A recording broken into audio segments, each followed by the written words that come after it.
नमस्कार, news of the day के forum पर एक बार आपका फिर बहुत बहुत स्वागत है। आज गणतंत्र दिवस की बेला है और इस बेला पर हम हर साल गणतंत्र दिवस जरूर मनाते हैं, लेकिन सही मायनों में गणतंत्र के बदलते परिदृश्य और इस देश के बदलते हालातों पर विचार मंथन जो है बेहद कम हो पाता है। ऐसे में क्या कुछ कहता है कवि काव्य रस और कैसे गणतंत्र दिवस की बेला पर कविराज कहीं ना कहीं एक महफिल तैयार करते हैं जो हमें देश के बदलते बिगड़ते हालातों पर मंथन करने पर मजबूर कर देती है। आज सिटी न्यूज के खास programme news of the day इस फोरम पर हमारे साथ 3 खास मेहमान मौजूद हैं सिटी न्यूज के स्टूडियो में। पहले आपका मेहमानों से परिचय कराना चाहूंगा। हमारे साथ देश के जाने माने कवि और जिनकी भाषा में, जिनकी बोली में ही कविता का रंग बसता है और कहीं ना कहीं उनके शब्दों में कविता की जुगलबंदी का खेल ऐसा रचता है कि तालियों की गड़गड़ाहट की गूंज अपने आप स्वतः ही शुरू हो जाती है। जी हां, मैं बात कर रहा हूं जाने माने देश के प्रसिद्ध कवि पंडित श्री सत्यनारायण सत्तन जी की। सत्तन गुरु जी का हम बहुत बहुत स्वागत करते हैं।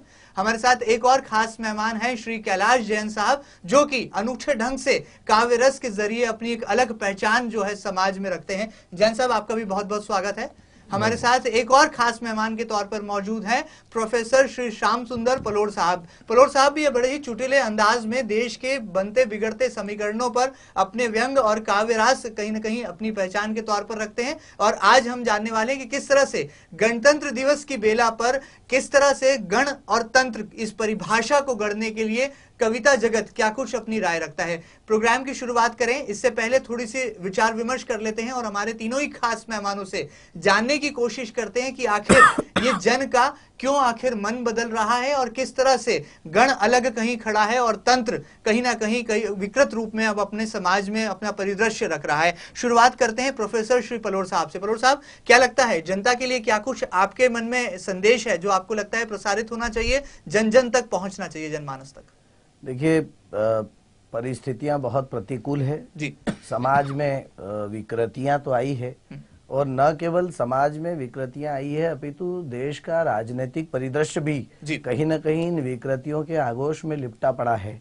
और राजनीतिक परिदृश्य की परिस्थितियां जहां भ्रष्टाचारिता की और न जाने किन किन शुचिताओं को सलीब पर टांगने वाली परिस्थितियां निर्मित कर रही है, ऐसी स्थिति में जनता का जागरूक होना बहुत जरूरी है और जागरूक जनता ही तंत्र की मजबूती का आधार बन सकती है और जागरूक जनता ही कहीं न कहीं परिवर्तन समाज में ला सकती है।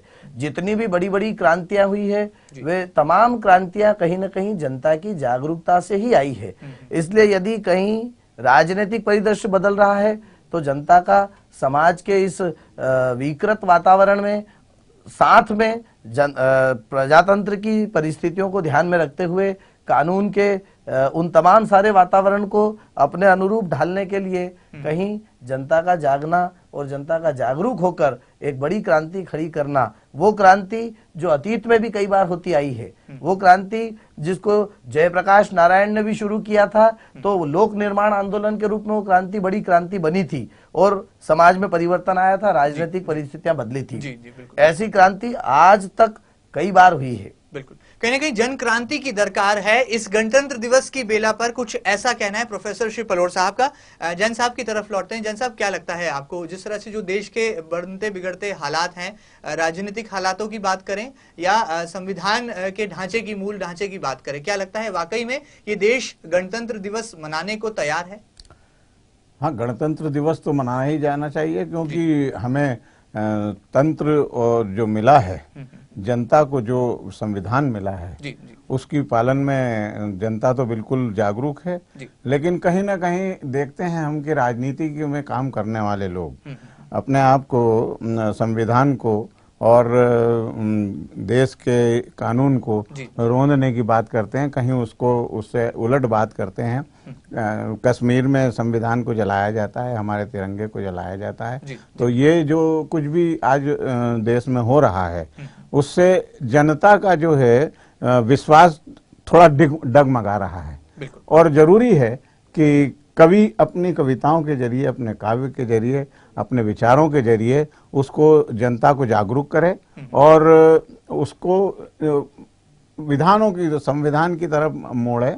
और जो कुछ भी आज राजनीति में हो रहा है और राजनीति से जो हमारी सत्ता आ रही है वो सत्ता भी सुचितापूर्ण आए और वो एक परिवर्तन की बयार चले, ये ऐसा मेरा मानना है।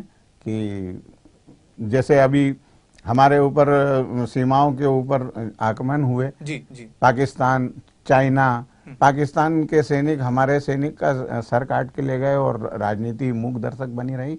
ऐसी स्थिति में उसका जागरूक होना और हमारे दुश्मन को जवाब देना है, जो है उसका राजनीति का जो सत्ता में बैठा हुआ है, कुर्सी पे बैठा हुआ है, उसको कहीं ना कहीं बराबर से जवाब देना चाहिए। बिल्कुल, कहीं ना कहीं जवाब देना चाहिए और क्रिया की प्रतिक्रिया होती है, लेकिन गागर में सागर विचारों के जरिए अपनी ऐसी मूल अभिव्यक्ति की जरूरत है जो हमारे हिंदुस्तान देश में एक जन क्रांति का आगाज लेकर आए। आगे बढ़ते हैं और पंडित श्री सत्यनारायण सत्तन जी की भी खरी खरी जान लेते हैं। सत्तन गुरु जी, आपकी तरफ से क्या आपका वक्तव्य है? क्या लगता है देश के हालातों को लेकर आपकी क्या टिप्पणी है? शिवत्व जी और शुभत्व और सुचिता जी, इन तीनों के बीच का तालमेल टूट जाने से संवैधानिक प्रक्रियाएं बिगड़ जाती हैं और राजनीतिक प्रक्रियाएं भी अवसान को प्राप्त हो जाती हैं जी। राजनीति में आचरण की सुचिता और जन कल्याण के शिवत्व की भावना को लेकर के काम करने वाले लोग, कुछ मिशन और अंदाज को लेकर के काम करने वाले लोग जी, कुछ गणित के माध्यम पर काम करने वाले लोग प्रजातंत्र में सभी प्रकार की स्वतंत्रता का उपभोग करते हैं और उस उपभोग के करते करते उनका आचरण इस तरीके का हो जाता है जो समाज के द्वारा पचाए नहीं पचता। और कुछ ऐसी क्रियाएं हमारे बीच में आ जाती हैं जो राजनीतिक होने के बावजूद भी समाज के लिए शिवत्व नहीं या कल्याणत्व की भावना होती। ऐसी स्थिति में हम स्वतंत्रता की दुहाई दें, ऐसी स्थिति में हम कहें कि हम संवैधानिक रूप से मजबूत हुए हैं, तो कहीं ना कहीं पर वो जो गैप है, जो रिक्तता है, उस रिक्तता को भरने के लिए हमारा आचरण होना, आचरित होना बहुत जरूरी है। बिल्कुल बिल्कुल बिल्कुल। और ये जो गणतंत्र है, स्वतंत्रता के जो भाव है, तो उसको देख करके ऐसे ही लगता है कि जब से पैदा हुए ना हमने एक घड़ी भी सुख को जाना। जी जी। कितना कठिन पेट का खंदक भरने को दो दाने पाना। जी जी। मुट्ठी भर लोगों ने लूट रखा है जग का सभी खजाना। जी जी। आज व्यक्तिगत प्रश्न नहीं है, जी। आज बदलना हमें जमाना। बिल्कुल सही बात है, आज बदलना ये जमाना, ये एक दरकार कहीं ना कहीं महसूस की जा रही है और समाज में भी एक जागरूकता, एक क्रांति आने की आवश्यकता कहीं ना कहीं देश का कवि जगत भी इस और कहीं ना कहीं ध्यान अंकित करना चाहता है। ये गणतंत्र दिवस की बेला है और काव्य रस का यहाँ पर चौपाल सजा है। ऐसे में लाजमी है कि कुछ ना कुछ काव्य रस की झलक भी यहाँ पर दिखाई पड़ेगी न्यूज ऑफ द डे के फोरम पर। प्रोफेसर साहब के पास लौटते हैं। प्रोफेसर साहब, किस तरह से आप कविता के माध्यम से देश के हालातों पर अपनी राय रखते हैं और गणतंत्र की जो मूल परिभाषा है उसमें जो विकृति आई है उस पर आप अपना चिंतन प्रकट करते हैं? मेरा ऐसा मानना है कि गणतंत्र की इन प्रतिकूल परिस्थितियों में यदि समाज में कोई बदलाव ला सकता है तो वो समाज का युवा है। जी जी। युवा इसलिए बदलाव ला सकता है क्योंकि युवा शब्द के अक्षरों को उल्टा कर दो तो वायु हो जाता है। जी जी। जिस तरह से वायु वातावरण में भ्रमणशील होती है, पूरब की परिपक्वता से लगाकर पश्चिम की पुनर्रचना तक और उत्तर की उत्तरापेक्षा से लगाकर दक्षिण की प्रदक्षिणा तक युवाओं का साम्राज्य है। युवा केवल स्वप्न दृष्टा ही नहीं बल्कि युग निर्माता भी साबित हो रहा है। युवा क्रीडांगन का सिरमौर ही नहीं बल्कि सम्रांगन का रणबांकुरा भी है। युवा कल्पना और सुनीता के रूप में अंतरिक्ष विजेता ही नहीं बल्कि AR रहमान के रूप में वंदे मातरम का नया सांगीतिक उद्घोष भी है। युवा युवराज के बल्ले का विस्फोट ही नहीं बल्कि मित्तल की लोहा मनवाती चोट भी है। और युवा कारगिल पर लहराता तिरंगा ही नहीं बल्कि विश्व सुंदरी का ऐश्वर्य ताज भी है। और ऐसे युवाओं पर हमें नाज भी है, उन युवाओं के लिए जिनमें भय नाम की कोई चीज नहीं। भय जहां हो श्लेषना, उदात्त वीर चेतना, बड़े कदम चढ़े कदम हो लक्ष्य जिसकी कामना, राह कंठ हो भले जो कष्ट का हो सामना, चुभे हो शूल या त्रिशूल, दर्द का हो नामना। उन युवाओं के लिए मैं ये पंक्तियां बोलना चाहता हूं कि विचारों के उबलते हुए ज्वालामुखी का लावा है युवा, शक्ति के दुग्ध की तपन से तपा हुआ मावा है युवा, सोए हुए सांप को छेड़ने की फंकार है युवा, स्वर संगीत और वाद्य की वीणा की झंकार है युवा, एवरेस्ट से ऊंची चट्टान है युवा, गौवर से गहरी खान है युवा, सागर के ज्वार भाटों और थपेड़ों से युक्त तूफान है युवा, और असंभव को संभव बना देने का आह्वान है युवा। इसलिए भारत के गणतंत्र को यदि कोई संभावनाओं को फलीभूत करने का काम कर सकता है तो वो केवल इस देश का युवा है। बिल्कुल, कहीं ना कहीं युवा ये शब्द ही अपने आप में एक ऊर्जा का संचार कर जाता है, और हमारे देश में उम्मीदें अगर कहीं बाकी हैं तो वो नौजवानों के जरिए बाकी है, और नौजवान उठ खड़ा हो और इस देश के हित में, देश के विकास में और जन क्रांति का आगाज करे, यही दरकार कविता जगत के जरिए, काव्य रस के जरिए कहीं ना कहीं प्रोफेसर साहब ने व्यक्त किया है। जैन साहब के पास आते हैं। जैन साहब, आपके जरिए क्या संदेश है, किस कविता के जरिए आप एक अपना संदेश यहाँ पर जो है समाज को प्रेषित करना चाहेंगे? मैं देश के मान सम्मान की बात करूंगा। जी जी जी। जो हमारे देश के शहीद हैं उनके प्रति मेरी ज़्यादा भावनाएं रहती हैं, और उनके सम्मान की, देश के शौर्य की, और जो भी हमारे तिरंगे की मान सम्मान की, और इसकी बात करूँ। कुछ 4 पंक्तियां मैं अर्पित करता हूँ। जी जी बिल्कुल। लुटाए प्राण शहीदों ने इस वतन के लिए, गोलियां खाई रे सीने पे इस वतन के लिए, उनके सम्मान में झुकाए आओ सर अपना, दिया जिन्होंने अपना रक्त इस वतन के लिए, दिया जिन्होंने अपना रक्त इस वतन के लिए। और एकता के नाम पे 4 पंक्तियां देना चाहता हूं। कोई हिंदू न मुसलमान न सिख ईसाई है, वतन के बेटे हैं आपस में भाई भाई हैं, आओ माँ भारती के चरणों में प्रणाम करें, इसी की गोद में जन्नत सभी ने पाई है। और देश के सभी वर्ग के लोगों को चाहता हूं कि वो अपनी मातृभूमि के प्रति नतमस्तक हों, मातृभूमि को प्रणाम करें, मातृभूमि को नमन करें। जहां पे जन्मे हो उस मिट्टी को सलाम करो, अपने जीवन की हर एक सांस उसके नाम करो, जिसका दाना जिसका पानी और नमक खाया है, शुक्रिया यारों अदा उसका सुबह शाम करो, शुक्रिया यारों अदा उसका सुबह शाम करो। और मित्रों, मैं कहना चाहूंगा कि विगत 1 साल पहले 8 जनवरी को इस देश पे सीमाओं के ऊपर एक पाकिस्तान के सैनिकों ने आक्रमण किया, और वो हमारे जवानों का सर काट के ले गए। मैं कुछ पंक्तियां उसके बारे में जरूर देना चाहूंगा, क्योंकि देश ने उस वक्त, देश में जो सत्ता है उसने उसका कोई प्रतिकार नहीं किया, और उस जज्बे से जो प्रतिकार होना चाहिए था वो नहीं किया। तो मेरे मन में जो भावनाएं आई मैंने उसको व्यक्त किया। पंक्ति देता हूं मैं आपको कि मेरा रंग दे बसंती चोला, मेरा रंग दे हो, मेरा रंग दे बसंती चोला, ओए रंग दे बसंती चोला, माए रंग दे बसंती चोला। अरे पाकिस्तानी सैनिक भारत पर हमला कर जाते हैं, और देश के वीर सैनिकों के सर काट साथ ले जाते हैं, फिर भी दिल्ली का सिंहासन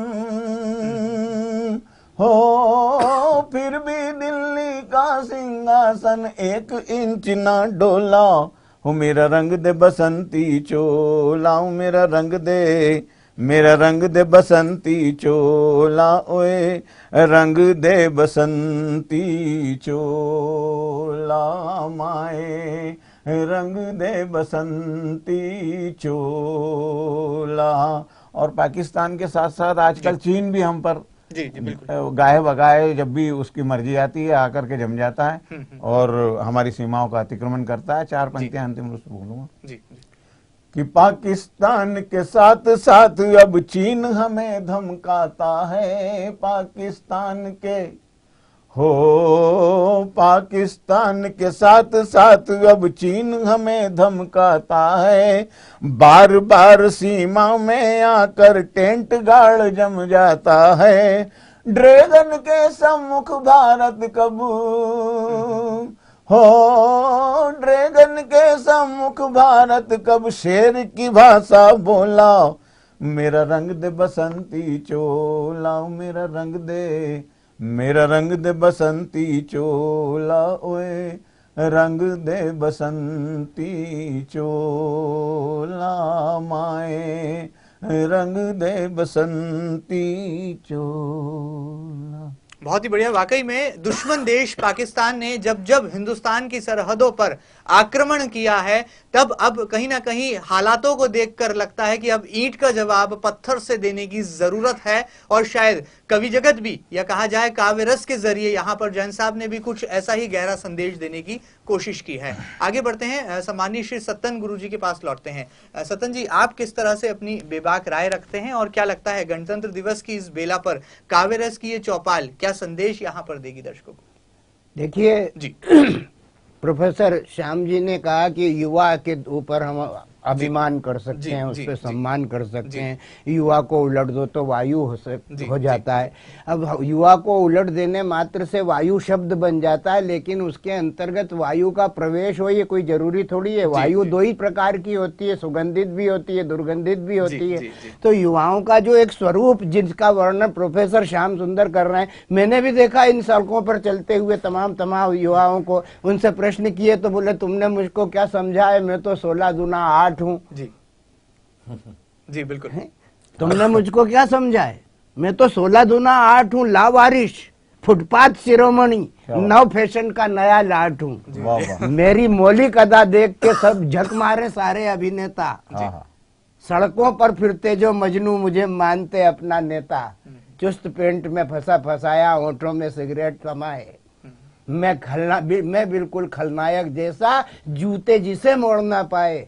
नई नई युवतियां देखकर झट मेरा दिल आ जाता है। कभी कभी फिल्मों में जैसे हीरो तक कुट पिट जाता है, उसी तरह मैंने रास्ते पे सार्वजनिक जूते खाए। बिल्कुल बिल्कुल, क्या बात है। ये भी थक चल दिए मारने वाले, कीर्तिमान ये चमका है। जी जी बिल्कुल। आज के युवा का एक चित्र ये भी है। जी जी बिल्कुल ठीक कह रहे हैं। और इस युवा के इस चित्र को लेकर के हम भारत के निर्माण की परिकल्पना करें, संविधान की सुरक्षा की भावना करें, राष्ट्रवादियों के प्रति अपनी अवहेलना का भाव दिखाएं, राष्ट्रवाद का समर्थन करने वाले लोगों को एक तरीके से अपमानित करने के लिए एक शब्द विशेष का चयन कर ले कि ये सांप्रदायिकता बोलते हैं, तो इस राष्ट्र का निर्माण कैसे हो सकता है? बिल्कुल बिल्कुल चिंतन का विषय है। इस चिंतन के विषय पर खड़े होकर के देश को देखें तो हमें ऐसा लगता है कि वीरता की दीप्तिपूर्ण आंख डबडबा गई, स्वतंत्रता के ऊंघते स्वरों को नींद आ गई। वाह वाह, वाकई में बहुत गहराई है इन पंक्तियों में। वीरता की दीप्तिपूर्ण आंख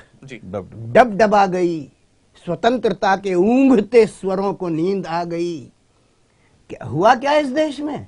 प्रचंड भानु सी तपन लिए जो राह पर चले, जी वो युवा थे विवेकानंद। जी जी बिल्कुल। हैं, प्रचंड भानु सी तपन लिए जो राह पर चले, समाज के प्रकाशित मशाल बन के जो जले। दुर्बलों के देश में जो वीर शेर बन पले, बढ़े जो युद्ध भूमि में तो काल था चरण तले। जी जी क्या बात है। बढ़े जो युद्ध भूमि में जी, तो काल था चरण तले।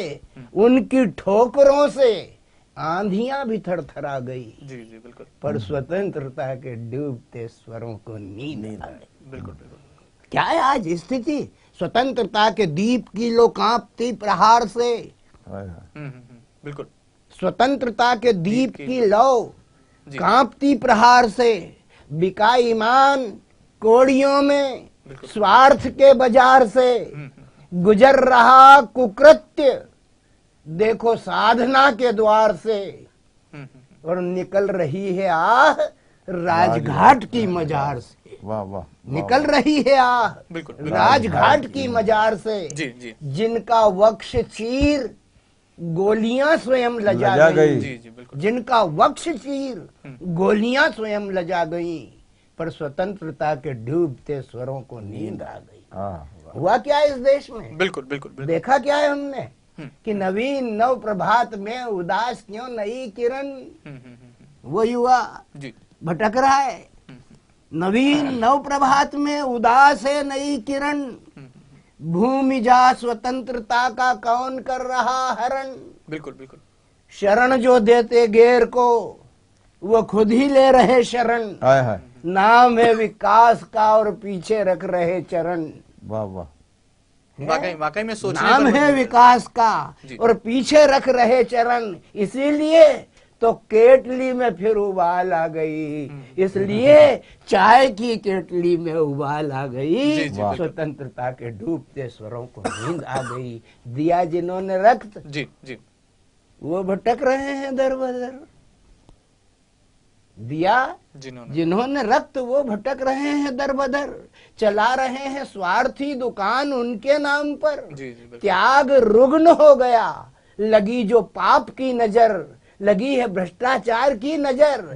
ए देशवासियों जरा लखो ये आंख खोलकर, ये देशवासियों जरा लखो ये आंख खोलकर। स्वतंत्रता 26 जनवरी की सुबह नवीन गीत गा गई। बिल्कुल। पर स्वतंत्रता के डूबते स्वरों को नींद आ गई। स्वतंत्रता के डूबते बिल्कुल स्वरों को वाकई में सोचने पर मजबूर कर जाती हैं ये पंक्तियां। और सत्तन गुरुजी ने बातों ही बातों में एक गहरा संदेश यहाँ पर आवाम को दिया है। लगता है कि अब कहीं ना कहीं ये जो नौजवान अपनी राह भटक गया था, वो फिर राह पर लौटेगा और इस देश की उन्नति और उत्तरोत्तर तरक्की के लिए अब अपने कदम आगे बढ़ाएगा। फिर लौटते हैं प्रोफेसर पलोर साहब के पास। प्रोफेसर साहब, किस तरह से अब कहा यहाँ पर सत्तन गुरुजी ने कि आपने युवा जो शब्द है वो अपने आप में कई ऊर्जा समाहित रखता है और वायु बनकर जब बहता है तो कहीं ना कहीं एक क्रांति का आगाज करता है। लेकिन नौजवान जो दिशा से भ्रमित हैं उन्हें लेकर कटाक्ष किया है। अब आपकी क्या राय है, इस देश को कैसे काव्यरस एक गहरा संदेश देगा ताकि गणतंत्र की इस बेला पर काव्यरस एक संदेश का जरिया भी बने?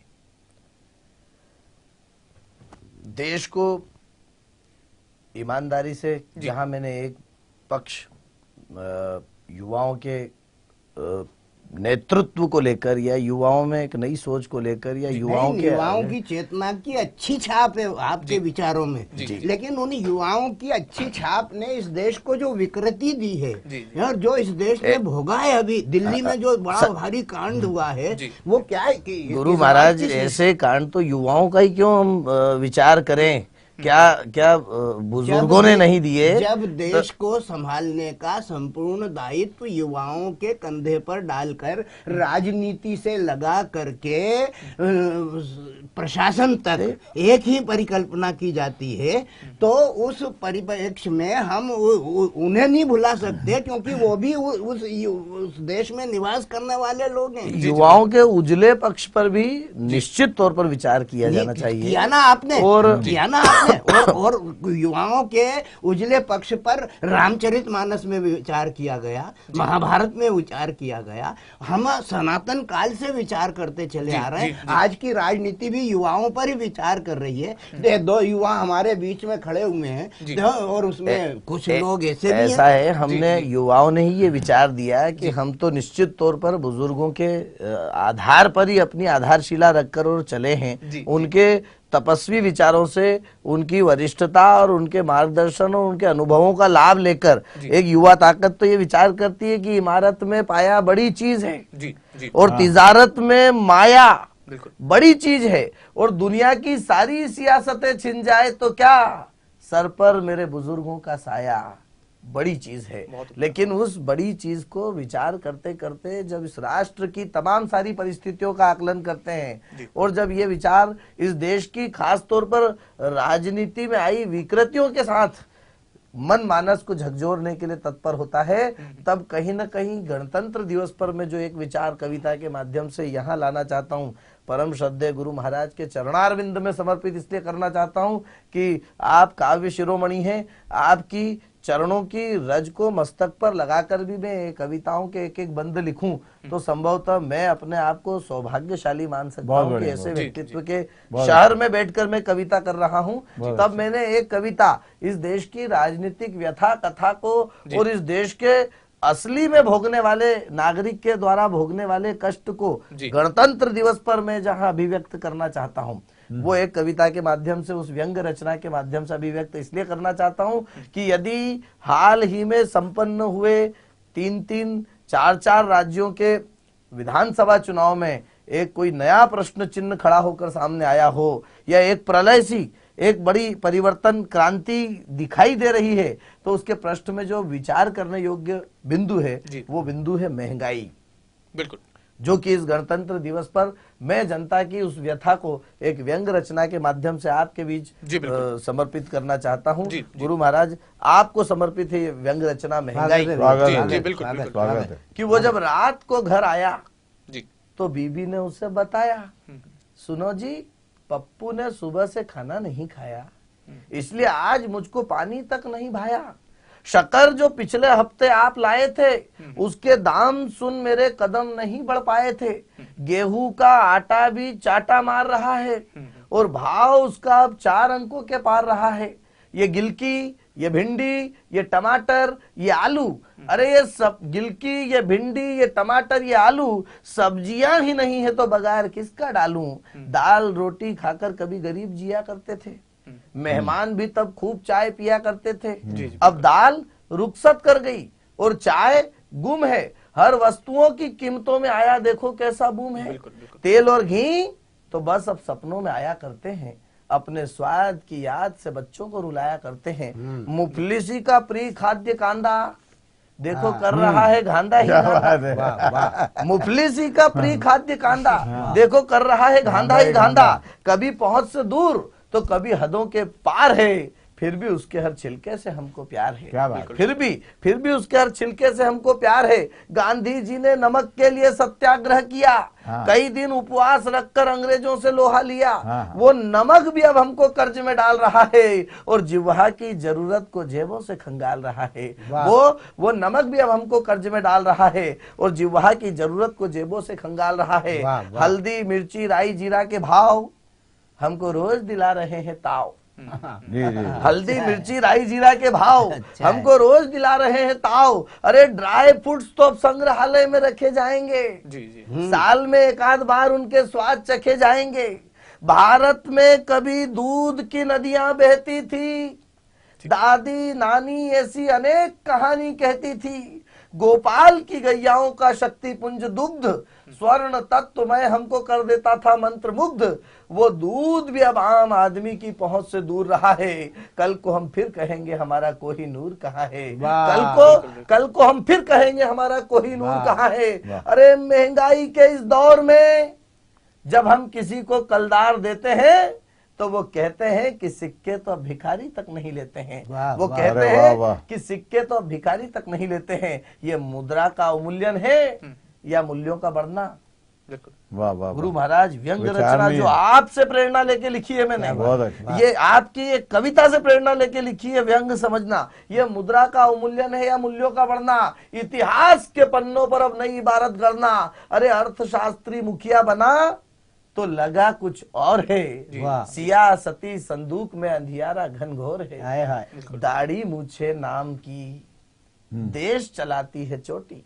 दाढ़ी मूछे नाम की देश चलाती है चोटी और राजनीति शतरंज में फिट हो जाती हर गोटी।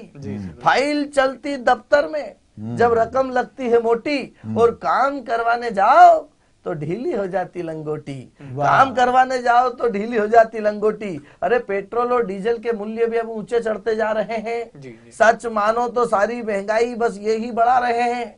अनियंत्रित दाम, बेकारों को काम, गरीबों को मुकाम और शहीदों को सलाम, बस यही तो प्रमुख समस्याएं हैं सरकार। और कब इनसे मुक्ति देकर आप करेंगे हमारा बेड़ा पार।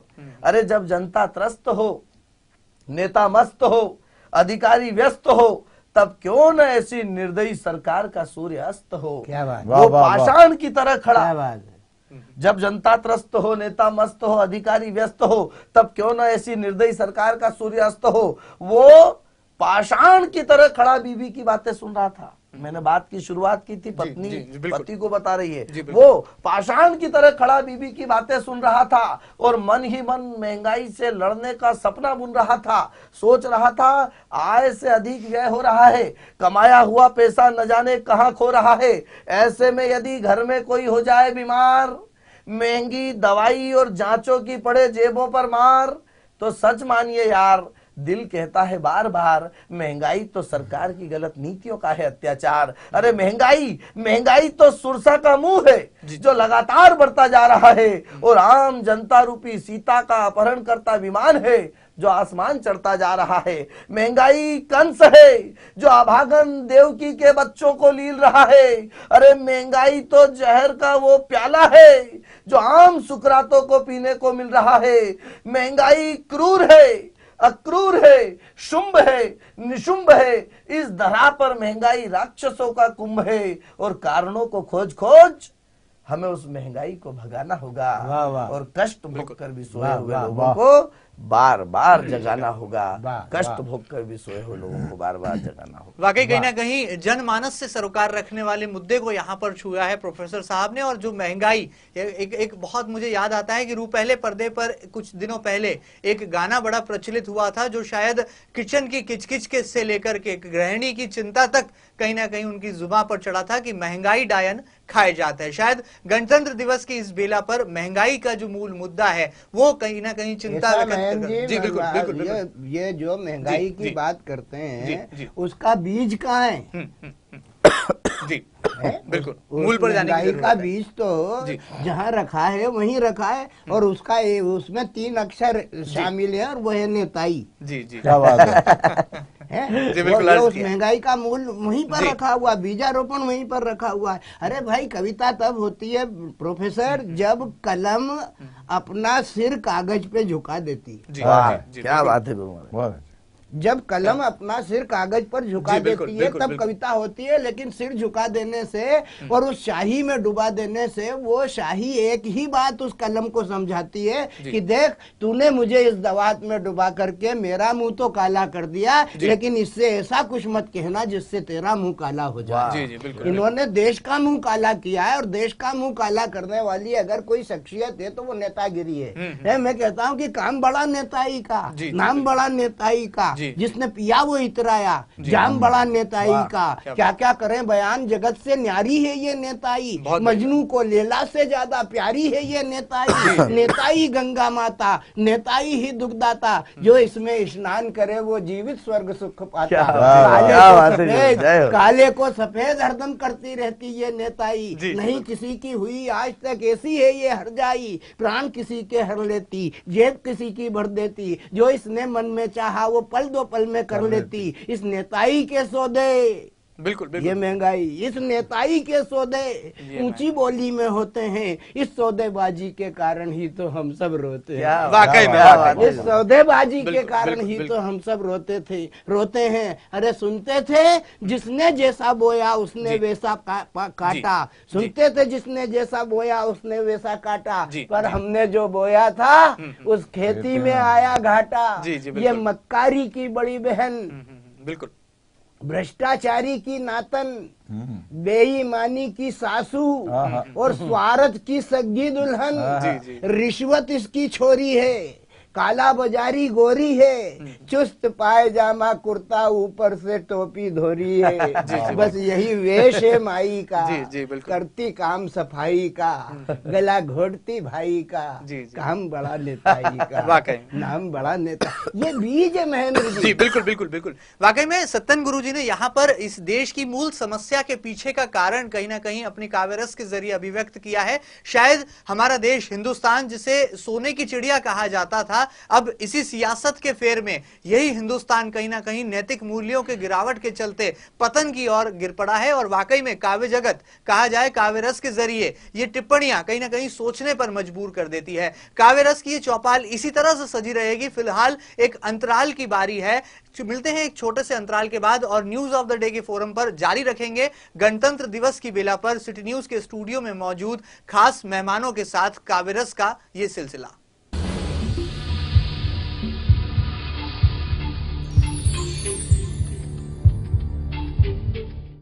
एक बार फिर बहुत बहुत आपका स्वागत है न्यूज ऑफ द डे के इस फोरम को। कहीं ना कहीं काव्य रस की चौपाल का कहीं एक रंग लगा है, एक तड़का लगा है और अब बारी है कि काव्य रस में डूब जाएं और काव्य रस में डूबकर कहीं ना कहीं गोते लगाएं। इसलिए सीधे कमान फिर सौंपते हैं और अपने मेहमानों के पास फिर लौटते हैं। अब बारी है यहाँ पर कविवर श्री कैलाश जैन साहब के पास चलने की। कैलाश जी, आप किस तरह से गणतंत्र दिवस की इस बेला पर अपनी बेबाक राय रखते हैं और काव्य रस का क्या पाठ यहाँ पर आप रखना चाहेंगे? देखिए जी, गणतंत्र है, जन गण मन के अधिनायक जी, संसद में बैठ करके बात करते हैं। सारे देश ने देखा वो काला दिन जब संसद पर हमला हुआ और हमारे 9 सैनिकों ने उस संसद भवन को बचाया।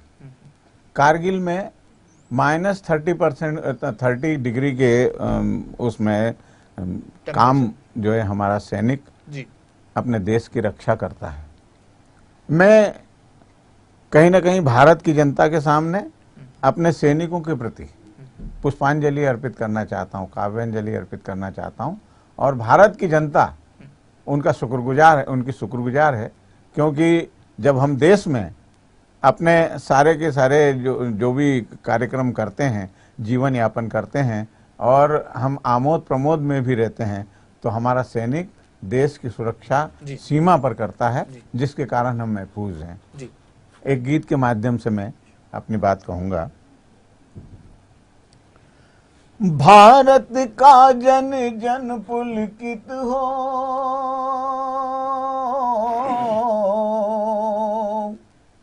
भारत का जन जन पुलकित हो, आज उतारे आरती, धन्य हो गई वीर सैनिकों तुमसे माता भारती, धन्य हो गई वीर सैनिकों तुमसे माता भारती, जिनके गर्म लहू से बर्फीली वादी भी हार गई, जिनकी रक्त की बूंद बूंद जय भारत माँ की उचार रही, जिनकी तोपें दुश्मन के नापाक ठिकाने उड़ाती है, देकर निज बलिदान जो सेना माँ का कर्ज चुकाती है, शीश हाथ में ले जो सेना,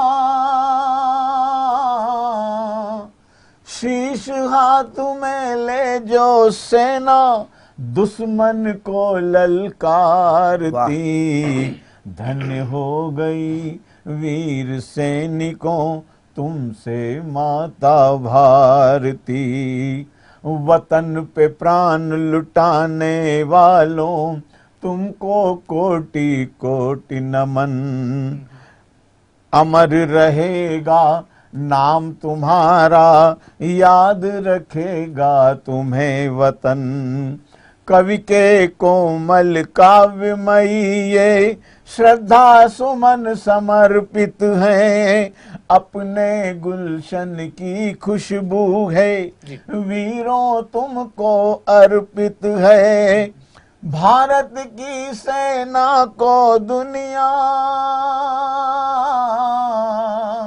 भारत की सेना को दुनिया दिल से सैल्यूट मारती, धन्य हो गई वीर शहीदों तुमसे माता भारती, तुमने देश की संसद को निज प्राण लुटा के बचाया है, तुमने देश की संसद को निज प्राण लुटा के बचाया है। वक्त पड़ा तो वतन पे तुमने अपना रक्त चढ़ाया है। उग्रवाद को कदम कदम पर तुमने ही ललकारा है। उग्रवाद को कदम कदम पर तुमने ही ललकारा है। अदम्य साहस शक्ति के आगे दुश्मन हरदम हारा है। वतन तुम्हारा कर्जदार है।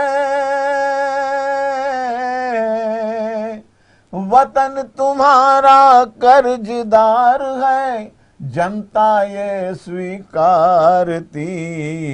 धन्य हो गई वीर सैनिकों तुमसे माता भारती।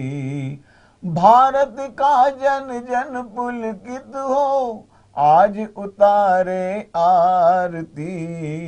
धन्य हो गई वीर सैनिकों तुमसे माता भारती। वाकई में उम्दा पंक्तियां हैं जो कहीं ना कहीं हृदय के अंतरंग को छू जाती हैं। आगे बढ़ते हैं, काव्य शिरोमणि सम्मानीय श्री सत्तन गुरु जी के पास लौटते हैं। सत्तन जी, किस तरह से आप अलग अलग अंदाज में जो एक काव्य रस की एक महफिल बांध देते हैं, आज दर्शक आपको देख रहे हैं और ये गणतंत्र दिवस का मौका है, किस तरह से आप देश के अलग अलग हालातों पर आपने अलग अलग अपनी राय रखी। अब काव्य रस के जरिए आपको क्या लगता है कि जो संदेश मूल रूप से समाज तक पहुंचना चाहिए वो पहुंचेगा?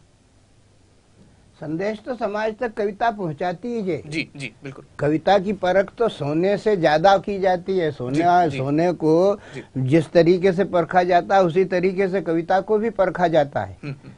सोना खदान में निकलता है तो उसे मार पड़ती है घनों की, उसे तपाया जाता है, जलाया जाता है। कविता का भी एक कविता शब्द है, फिर उसका अर्थ है, शब्दार्थ है, फिर उस शब्दार्थ के बाद उसका भावार्थ है, फिर उसके बाद उसका लक्ष्यार्थ है, फिर उसका गूढ़ार्थ है, और फिर उसकी ध्वनि पर विचार किया जाता है। 6 कसौटियों पर कविता को कसा जाता है। आज के इस वातावरण में माता भारती माता भारती माता भारती करते करते हम आघाते ली ये देश को भारत माता की जय के नाम से पुकारते हैं, और हमारे देश में हमारी बेटियों के साथ जो कुछ हो रहा है वो कोई सहनीय है, वो असहनीय है, अशोभन है, लांछना के योग्य है। हमारी बहन बेटियां अपने आप को सुरक्षित नहीं महसूस कर पा रही हैं। एक लड़की ने मुझसे सवाल किया कि सत्तन भाई आओ मेरे साथ, बिल्कुल सत्तन भाई आओ मेरे साथ, तुम्हें कुछ चित्र दिखाऊं, कितनी पावनता समाज में बिखरी हुई विचित्र बताऊं।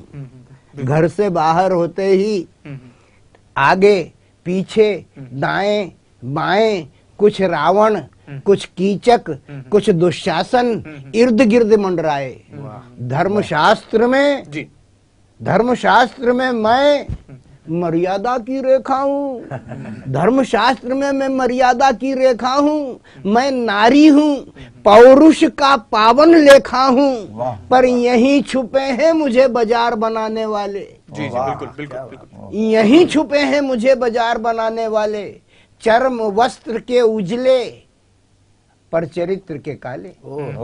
चर्म वस्त्र के उजले पर चरित्र के काले, घर से अध्ययनशाला तक पीछा करते हैं, सबके सब कहते हैं मुझ पर ही मरते हैं। अरे दिखा न मुझको कोई लाज बचाने वाला, लगता जग से पौरुष का पिट गया दीवाला। लगता जग से पौरुष का पिट गया दिवाला। राम कृष्ण गौतम गांधी की पावन धरती युग के नए कीर्तिमानों को चित्रित करती। ये मेरे हमवतन हम सफर मेरे भाई चौराहों पर नायक जैसे दिए दिखाई और खल नायक का रोल अदा करते रहते हैं। गौरववान संस्कृति को करते रहते हैं। तुम कवि हो जी जी, तरुणाई का गौरव गाते हो। तुम कवि हो, तरुणाई का गौरव गाते हो, यौवन की उस गौरव को दोहराते हो। तो मेरी इस पीड़ा को भी तुम अपना स्वर दो। मैंने तुमसे प्रश्न किया, बिल्कुल कुछ तो उत्तर दो। मैंने तुमसे प्रश्न किया, कुछ तो उत्तर दो। संविधान की बेटी आजादी मुझसे ऐसा बोली थी। जी जी बिल्कुल। प्रजातंत्र की बेटी, संविधान की बेटी, आजादी मुझसे ऐसा बोली थी। तरल तरल आंखों से उसने अपनी मनोव्यथा खोली थी। उसके प्रश्नों का उत्तर मैं नहीं दे सका, नहीं दे सका, नहीं दे सका। तरुणाई पर उड़ते छींटे नहीं सह सका, नहीं सह सका, नहीं सह सका। लेकिन सुनने वालों, बिल्कुल, बैठ घरों में सुनने वालों, तुम सब मिलकर यदि हाँ कर दो तो मैं उसको अपना स्वर दूं, और या फिर मुझे बता दो जी उसको क्या उत्तर दूं। क्या उत्तर। बहुत वाकई में एक सवाल कहीं ना कहीं खड़ा करता है पूरा का पूरा काव्य जगत, और कविता के जरिए कहीं ना कहीं जन क्रांति का आगाज यहाँ पर हमारे साथ सिटी न्यूज के स्टूडियो में मौजूद मेहमानों ने किया है। लगता है कि अब तो जन क्रांति आकर रहेगी, और सरकार सरकार और सरकार, कब तक ये सरकार राज, कब आएगा जनराज। वाकई में जनराज के आने की जरूरत है, और जन क्रांति के आगाज की दरकार यहाँ पर अब महसूस की जाने लगी है। वापस एक बार प्रोफेसर पलोट साहब के पास लौटते हैं। प्रोफेसर साहब, आपने अंतराल से पहले महंगाई के मुद्दे को बड़ी ही गहराई से छुआ था। अब आप कौन से मुद्दे को छूने वाले हैं, और किस तरह से व्यंग रास कहीं ना कहीं काव्य रास के जरिए जो है रचने वाले हैं? मैं अब जी रिश्तों पर लौटता हूँ। जी जी। आदरणीय कैलाश जी जैन साहब ने और फिर बाद में परम श्रद्धेय गुरु महाराज सत्तन जी ने जिस भारत माता का जिक्र किया, वहां से बात की शुरुआत की। मेरा ये मानना है कि यदि भारत यानी हमारा मुल्क यानी हमारा देश हमारी माता है, तो मेरा दूसरा ये मानना है कि हमारा संविधान जो गणतंत्र दिवस जिसके लिए मनाया जा रहा है, वो संविधान हमारा पिता है। जी जी। और माता और पिता जिस तरह से किसी शिशु की जी जी पूरी तरह से सेवा करते हैं, देखरेख करते हैं, उसको सुसंस्कारित बनाते हैं जी, उसको सुसभ्य बनाते हैं और समाज में खड़े होने लायक उसमें आचरण देते हैं जी, उस तरह से मैं वो रिश्तों पर आकर पिता बनकर कोई संविधान किसी बच्चे की कैसे देखरेख करता है, या एक पिता के विषय को लेकर मैं कविता करना चाहता हूँ। जी जी बिल्कुल। मैं समझता हूँ कि हर एक व्यक्ति की जिंदगी में पिता की जो भूमिका है, जो महत्ता है, या पिता का जो कार्य है, वो किसी बच्चे को किस तरह से तैयार करने वाला होता है। जी, जी। उस पिता विषय को लेकर एक कविता भी यहाँ करना चाहता हूँ कि स्वागत है। उनसे ही खुशियां वो मस्तक का साया, पिता से ही हर सुख हमने है पाया। उनसे ही खुशियां वो मस्तक का साया, पिता से ही हर सुख हमने है पाया। अरे बचपन की मस्ती में सस्ती थी टॉफी, और गलतियों पे हर बार मिलती थी माफी। तोड़ी थी पट्टी और फाड़ा पहाड़ा, डांटा जब माँ ने उन्हें ही लताड़ा। खेलने को कंचे जब हम घर से जाते, दुकानों पर पैसे पिताजी चुकाते। मेले में जिद्दी पर झूला झुलाया, और डपटा उसे था जिसने भी रुलाया। उनसे ही खुशियां वो मस्तक का साया, पिता से ही हर सुख हमने है पाया। और ये नीला गगन है, ये बगिया चमन है, समझाया हमको ये बहती पवन है। पहाड़ों पर झरना, पारे का बिखरना, भूत नहीं होता तुम इससे ना डरना। उत्साह हमारा वो पल पल बढ़ाते, गिन गिन कर एक एक सीढ़ी चढ़ाते। उंगली पकड़कर था चलना सिखाया, चूबे ना कंकर मेरी भोली सिकाया। उनसे ही खुशियां वो मस्तक का साया, पिता से ही हर सुख हमने है पाया। क्या पढ़ना था हमको, कब स्कूल था जाना, शैतानी को नादानी उन्होंने ही माना। खेल खेल में ज्ञान की बातें बताते, बाधाओं में वीरता की कहानी सुनाते। अरे नूर हमको आंखों का उन्होंने बनाया, दिल के झरोके में हमको बसाया। प्यासे थे हम तब था पानी पिलाया, और तृष्णा बुझाने को खाना खिलाया। उनसे ही खुशियां वो मस्तक का साया, पिता से ही हर सुख हमने है पाया। ये रास्ता सही है, ये रास्ता गलत है, इसे तुम न छूना, नशे की ये लत है। ये दृष्टि बुरी है, ये सृष्टि खरी है, ईमान रखना तिजोरी भरी है। चरण आचरण के बताते थे हमको, दुख होता सम्मुख भगाते थे गम को। उपकार नेकी का दरिया दिखाया, और वाणी में नम्रता का अमृत पिलाया। उनसे ही खुशियां वो मस्तक का साया, पिता से ही हर सुख हमने है पाया। हम मायूस होते वो बनते सहारा, दिल जीत लेते वो गम उनसे हारा। त्योहारों पर खुशियां उन्हीं से थी पाई, फोड़े पटाखे और खाई मिठाई। होली पर रंगीन पिचकारी लाते, दिवाली पर कपड़े नए वो सिलवाते। ठोकर से ठाकुर उन्होंने बनाया, सदमार्ग पर चलने का तरीका सिखाया। उनसे ही खुशियां वो मस्तक का साया, पिता से ही हर सुख हमने है पाया। संकट कटे थे मिटे सारे दुर्गुण, उनसे ही पाए हजारों ये सद्गुण। मोह में हमारे कवच बन खड़े थे, और संतान खातिर अपनों से लड़े थे। आंखों में उनकी ये सपना था देखा, वो बन गए मेरी किस्मत की रेखा। गम और खुशी में गले से लगाया, घबराना मत साथ अपना बताया।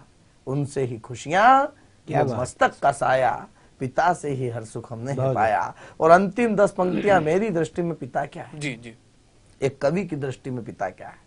पिता है तो दुनिया सुहानी हमारी, पिता संग बीती कहानी ये सारी। पिता बनकर साहस ये संदेश देते, पिता से ही तत्वों के अवशेष लेते। पिता बंधु बांधव ये संसार सारा, पिता बनते शक्ति हमारा सहारा। पिता की ही भक्ति है दुनिया में प्यारी, पिता जैसी ताकत है सृष्टि में न्यारी। पिता जिनके होते हैं वो ही सुखी है, पिता बिन ये बच्चे जगत में दुखी है। पिता का दुनिया में सब करो ऊंचा नाम, और पिता के श्री चरणों में कोटि प्रणाम। लाजवाब पंक्तियां हैं और वाकई में जीवन का एक सार छुपा है इन पंक्तियों के पीछे।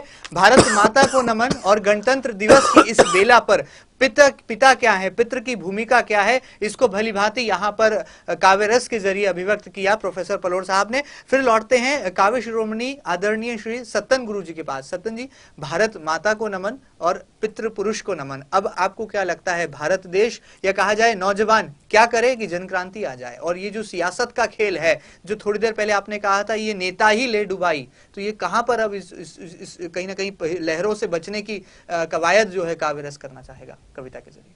कविता तो फिर आवाहन ही करेगी। जी जी, आजकल साहित्य के मैदानों में राष्ट्र वंदना कम होती, जी जी जी, चुटकुलेबाजी ज्यादा होती।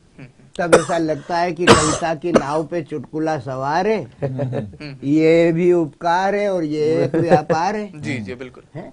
तो इस व्यापार के बीच में फंसी हुई जो हमारी राष्ट्रभक्ति है, जी जी, उसे समझना पड़ेगा, क्योंकि हम तो अपमान उठाने को हुए हैं पैदा, और तुम ले चुके सम्मान की ठेकेदारी।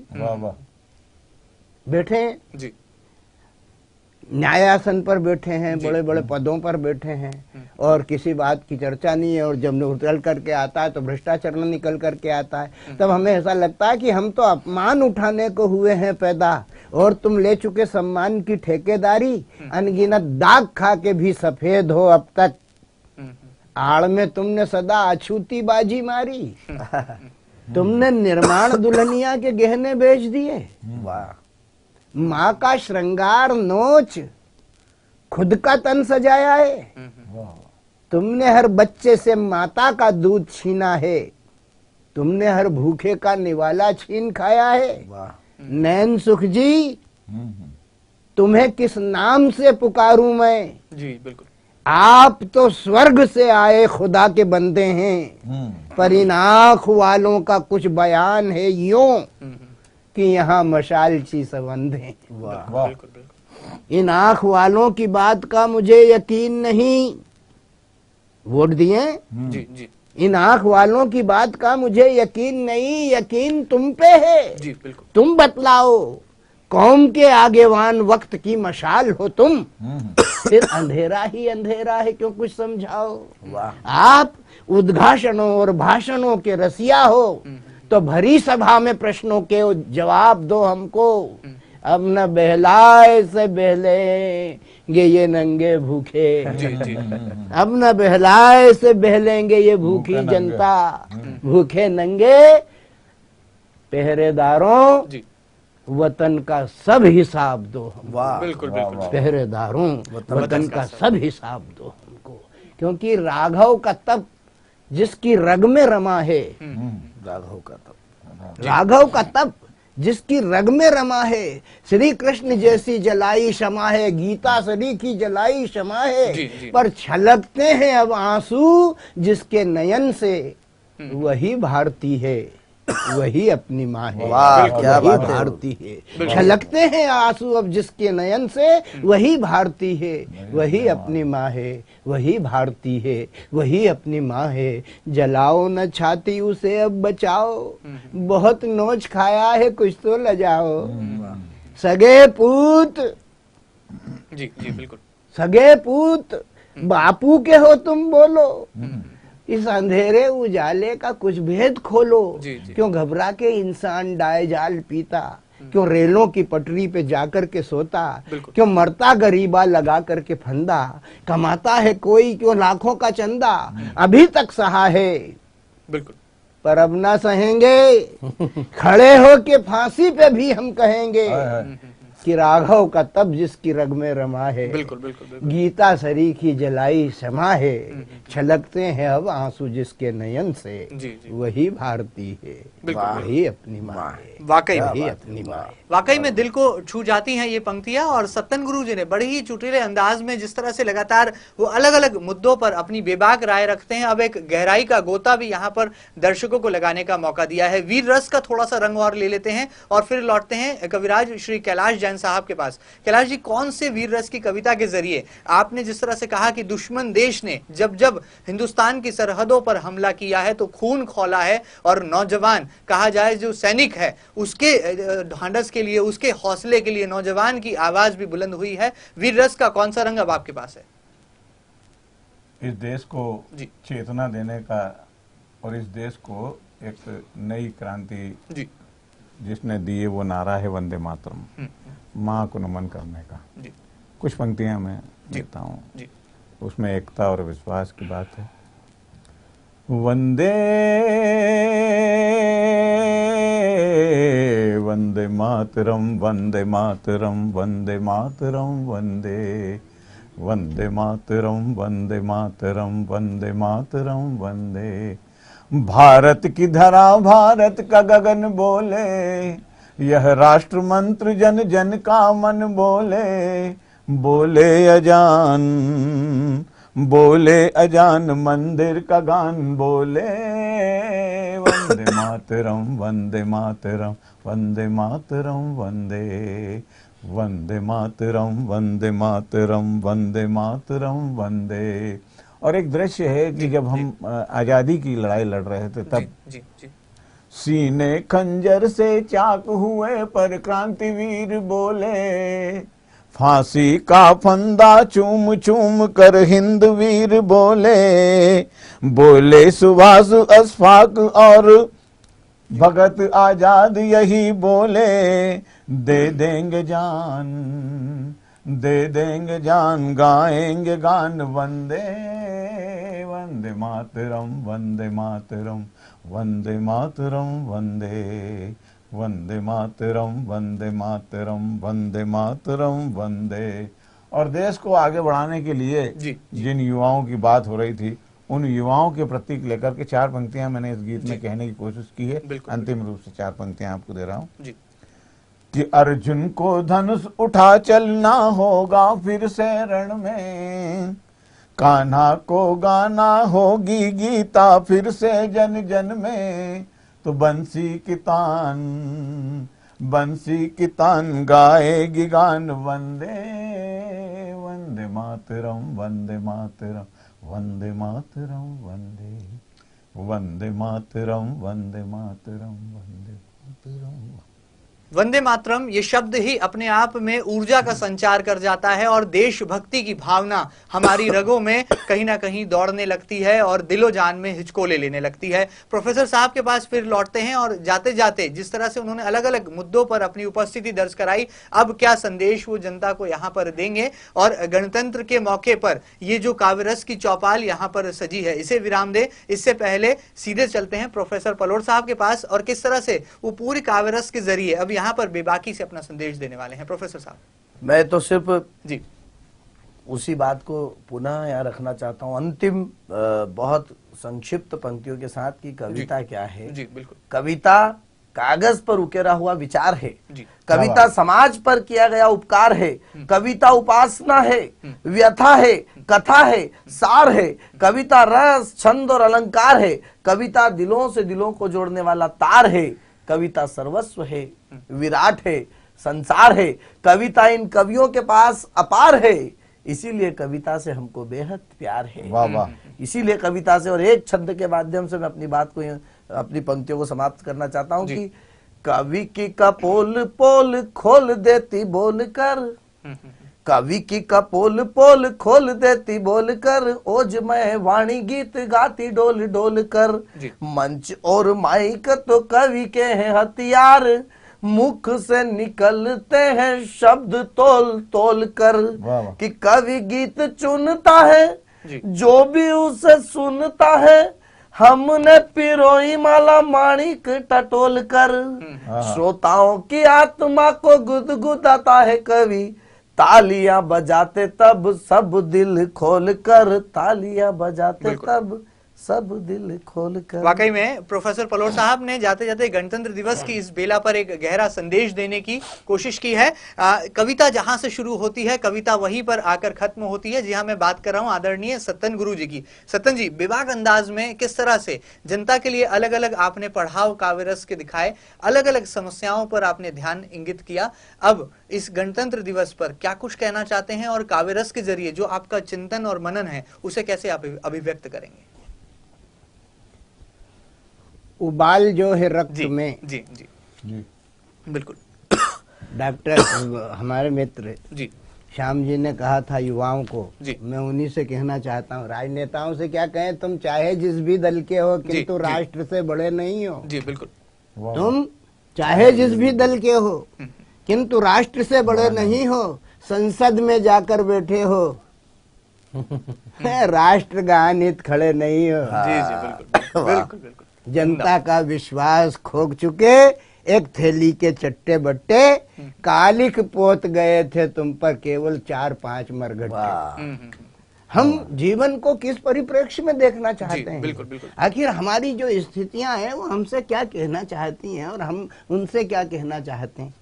हमारी अपेक्षाएं क्या है राष्ट्र से, समाज से और कवि से? आप हमें बुला करके बिठा रहे हैं गणतंत्र के संदर्भ में, हमसे ये कह रहे हैं कि आप अपनी भावनाओं का इजहार करो। तो मैं कहना चाहता हूं आपसे कि उबाल जो है रक्त में उबालते चले चलो। जी बिल्कुल। देशद्रोहियों का, दुश्मनों का, आतंकियों के धड़ से सर उछालते चले चलो। स्वार्थियों को देश से निकालते चले चलो। स्वार्थियों को देश से निकालते चले चलो और सच्चे पहरेदारों को बिठालते चले चलो। आ गया है वक्त जागते रहो, आ गया है वक्त जागते रहो, न सोइए, रक्त से हमलावरों के अपने शस्त्र धोइए। दे सुगंध विश्व को वो कीर्ति बीज बोइए। प्राप्त कर लिया जिसे उसे न पुनः खोइए। जागते रहो जवान, बिल्कुल, अपनी राइफल को तान। क्या बात है। राष्ट्र ध्वज भुजाओं में संभालते चले चलो।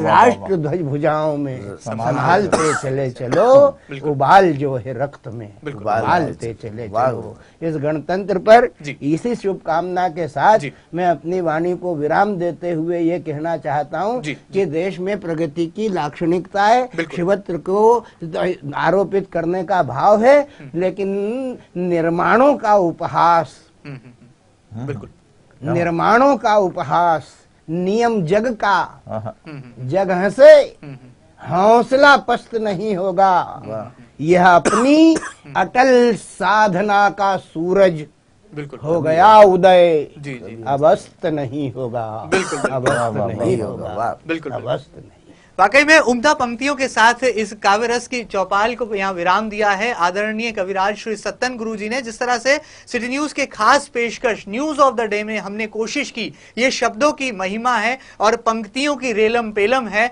जो कहीं ना कहीं अपने अनूठे अंदाज में कई गहरे संदेश हमें दे जाती है और जन क्रांति की जो दरकार महसूस होती है उसकी आगाज, उसकी दस्तक की और कहीं ना कहीं ध्यान इंगित कर जाती है। ये एक महज कोशिश थी यहाँ पर कि किस तरह से काव्य जगत अपनी तीखी प्रतिक्रिया यहाँ पर अभिव्यक्त करता है और देश की मूल समस्याएं, खासतौर पर जनमानस से सरोकार रखने वाले मुद्दों पर क्या कहते हैं कविराज, उसे आप तक पहुंचाने की एक कोशिश भरती। सिटी न्यूज के स्टूडियो में हमारे साथ खास मेहमान जुड़े थे। हम तीनों ही मेहमानों का शुक्रिया अदा करना चाहेंगे। सबसे पहले आदरणीय श्री सत्तन गुरु जी का हम आप शुक्रिया अदा करेंगे जो अल्प निवेदन पर यहाँ हाजिर हुए और बड़े ही अनूठे अंदाज में अपनी कविता को उन्होंने यहाँ पर प्रस्तुत किया और एक गहरा संदेश बातों ही बातों में दिया। हम शुक्रिया अदा करेंगे कविराज श्री आदरणीय कैलाश जैन साहब का जो कि यहाँ पर हाजिर हुए और बड़े ही वीर रस के रंग में रंगे हुए उन्होंने कई यहाँ पर संदेश जनता को, दर्शकों तक दिए। प्रोफेसर पलोर साहब का भी हम धन्यवाद अदा करेंगे जो यहाँ पर हाजिर हुए और जनता को वाकिफ कराया उन मूलभूत समस्याओं से, उन मुद्दों को भी छुआ जो सीधे जनता से सरोकार रखती है। उम्मीद है कि गणतंत्र दिवस की बेला पर सिटी न्यूज की यह कोशिश आपको पसंद आई होगी। लगातार खबरों के लिए आप जुड़े रहिए सिटी न्यूज के साथ। फिलहाल इजाजत दीजिए। धन्यवाद, नमस्कार।